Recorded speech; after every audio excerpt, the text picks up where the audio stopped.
अनुपमा 17 जनवरी 2022। Summer ने नंदिनी के साथ अपनी लड़ाई को याद करते हुए अपना गुस्सा निकालते हुए आक्रामक रूप से नृत्य किया। बा के साथ अनु डांस अकेडमी के लिए दौड़ती है। बा अनु से कुछ करने के लिए कहती है क्योंकि वह समर के दर्द को नहीं देख सकती। अनु समर को रोकने की कोशिश करती है, लेकिन वह नाचता रहता है और फिर नीचे गिर जाता है। मालविका और जीके समर के लिए चिंतित हो जाते हैं जब अनु बा के फोन के बाद चिंतित होकर घर से निकल जाती है। अनुज कहते हैं कि वे उसे बुला सकते थे, वह अनु के साथ होता। जीके का कहना है कि अनु जल्दी में चली गई, वह किसी भी स्थिति को संभालने में सक्षम है। मालविका का कहना है कि कल अनु की बर्थडे पार्टी उनकी वजह से खराब हुई, आज उन्हें समर की बात संभालनी है। अनुज का कहना है कि अनु ने बताया कि एक माँ एक सिपाही की तरह 24/7 ड्यूटी पर है और उम्मीद करती है कि समर और नंदिनी की समस्या जल्द ही सुलझ जाएगी। अनु समर को दिलासा देती है और उसका पानी पिलाती है। समर अपनी बात दोहराता है और नंदिनी का रिश्ता अब खत्म हो गया है।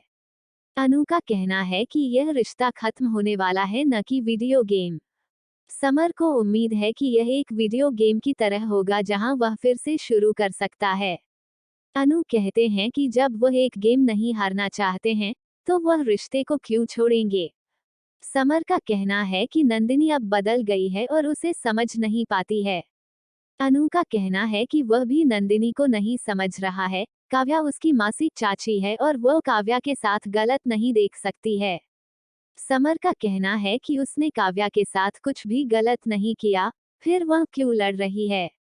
अनु का कहना है कि श्री शाह ने भी उनके साथ कुछ गलत किया, फिर भी उन्होंने श्री शाह के साथ अपनी मां के लिए लड़ाई लड़ी, उसे समझने के लिए उसे नंदिनी के नजरिए से देखना चाहिए। समर तब भी पूछता है जब काव्या गलत है। बा कहती हैं कि जब भी काव्या ने गलत किया, नंदिनी उनके खिलाफ खड़ी हो गई, लेकिन इस बार उन्हें लगता है कि काव्या के साथ अन्याय हुआ है। अनु का कहना है कि इस बार वह थोड़ी है, उन सभी के पास अकेलापन साझा करने के लिए कोई है, जैसे बा के पास बापूजी हैं, समर के पास नंदिनी है, उसके पास सब कुछ है, लेकिन काव्या अकेलापन महसूस करती है। समर का कहना है कि काव्या खुद उसकी हालत के लिए जिम्मेदार है, वे अभी भी काव्या का समर्थन करते हैं, लेकिन नंदिनी सोचती है कि वे उसे परेशान कर रहे हैं। बा कहते हैं कि उन्हें नंदिनी के साथ अपने मतभेदों को सुलझाना चाहिए, लेकिन उनके गठबंधन को रद्द करने के बारे में नहीं सोचना चाहिए। अनु का कहना है कि जब वो पाखी और तोशु से लड़ता है और उनके साथ सुलह करता है, तो नंदिनी क्यों नहीं। समर का कहना है कि कावा को अपने परिवार के प्रत्येक सदस्य के साथ समस्या है और वह नहीं चाहता कि उसकी स्थिति वनराज की तरह हो, जहां वह परिवार और काव्या के बीच फंस गया हो। एक तलाक से पूरा परिवार बिखर गया, वह स्थिति को खराब नहीं करना चाहता और इसलिए कोई भी बदतर स्थिति आने से पहले रिश्ता खत्म करना चाहता है। अनु ने यह सुनकर चौंक गए कि कहते हैं कि इसी तरह के झगड़े अक्सर होते रहते हैं। समर कहता है कि वह मालविका के कार्यक्रम की तैयारी करना चाहता है, इसलिए उसे जाना चाहिए। बा अनु से उसे समझाने के लिए उसे बेकार के रूप में अकेला छोड़ने के लिए कहती है। अनु सोचती है कि अगर यहाँ समर की हालत इतनी खराब होती तो नंदिनी को भी ऐसा ही लगता।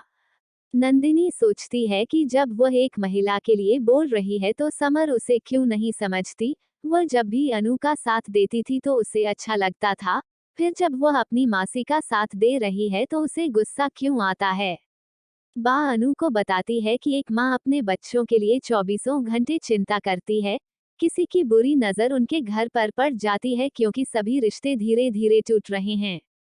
अनु का कहना है कि रिश्तों को उनके व्यवहार के आधार पर मजबूत या कमजोर बनाया जाता है। समर का रिश्ता अपने माता पिता के जीवन के कारण उथल पुथल से गुजर रहा है। नंदिनी यह सोचकर रोती रहती है कि समर उसका समर्थन करने के बजाय उस पर गुस्सा हो गया, उसे स्वीकार करना चाहिए कि उसका परिवार भी गलत हो सकता है। अनु घर लौट आती है। अनुज कहता है कि वह उसे फोन करने वाला था और उसे पानी देने वाला था। वह पूछती है कि क्या वह उसका इंतजार कर रहा था। वह घबराकर हाँ कह देता है। वह अच्छा महसूस करती है और कान्हाजी से उनके बंधन को किसी भी नजर से बचाने के लिए प्रार्थना करती है। वह उसके लिए चाय बनाने जाता है। वनराज अनुज और मालविका के शब्दों को याद करता है और सोचता है कि उसे किसी भी कीमत पर अपने सपने को पूरा करने की जरूरत है। अनु और अनुज की नैतिक ज्ञान की क्लास शुरू होती है। अनुज अनु की बात सुनता है और कहता है कि समर के शांत होने पर उसकी राय बदल जाएगी। अनु का कहना है कि राय बदल जाएगी लेकिन फैसला नहीं। वह शादी के बारे में समर के डर से चिंतित है। लोग यह सोचकर शादी नहीं करते कि वे भविष्य में तलाक ले लेंगे। यहाँ तक उसने और वनराज ने भी नहीं। समर ने अपने माता पिता का तलाक देखा है और डर में है। अनुज कहते हैं कि इसलिए पाखी ने अपनी शादी की सालगिरह के दौरान बापूजी और बा की लड़ाई को देखकर प्रतिक्रिया व्यक्त की। अनु का कहना है कि उन्हें अपनी गलती से सीखना चाहिए लेकिन गलत सीखना चाहिए। अनुज कहते हैं कि उन्होंने बचपन में कहीं पढ़ा था कि सोच बदल सकती है लेकिन संस्कार मनोबल नहीं बदलेगा। समर को उससे संस्कार मिला और उसे जल्द ही अपनी गलती का एहसास होगा। अनु का कहना है कि चाय वास्तव में अच्छी है। वह पूछता है कि चाय बनाने वाले के बारे में क्या। वह कहती है बहुत बढ़िया।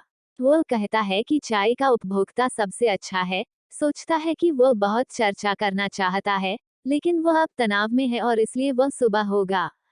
अगली सुबह वे दोनों किचन में नाश्ता बनाते हैं। दूसरी तरफ अनुज अनु को बताता है कि समर शायद शादी के रूप में परिपक्व अभिनय करना एक बड़ा फैसला है और वह जल्दी नहीं करना चाहता। अगली सुबह वनराज समर के मूड को नोटिस करता है और सोचता है कि उसे क्या हुआ। नंदिनी अंदर आती है और कहती है कि वनराज महान है। वनराज पूछता है कि क्या हुआ। नंदिनी का कहना है कि लोग अजनबियों के लिए भी चिंतित हो जाते हैं, जबकि टीवी समाचार देखते हुए वे खो जाते हैं। जब उनकी पत्नी घर छोड़ देती है तो उन्हें थोड़ी भी परवाह नहीं होती है। वनराज उसे शांत होने के लिए कहता है। परिवार इकट्ठा होता है। नंदिनी पूछती है कि क्या वह बा या उसके परिवार के किसी सदस्य के घर से जाने पर शांति से बैठ जाता। वनराज काफी कहते हैं। नंदिनी ने अशिष्ट स्वर के लिए उससे माफी मांगी और पूछा कि वह क्यों कहता है कि वह अपने परिवार के लिए चिंतित है। वह कहता है कि वह है। वह पूछती है कि क्या काव्या उसके परिवार की सदस्य नहीं है। नंदिनी पूछती है कि जब वह अपने परिवार और यहाँ तक अपने दोस्तों के लिए चिंतित है तो उसकी मासी क्यों नहीं। वह कहता है कि उन सभी ने इतनी गलतियां नहीं की जो काव्या ने की। वह कहती है कि उसे याद है कि उसने ऐसी ही गलतियां की थीं। वह कहता है कि वह उसके साथ बहस नहीं करना चाहता। सच तो यह है कि काव्या ने सभी का ध्यान आकर्षित करने की साजिश के रूप में घर छोड़ दिया। वह कहती है कि यह उसका स्वार्थ है। वह गुस्से में उसका नाम चिल्लाता है। अनुपमा 17।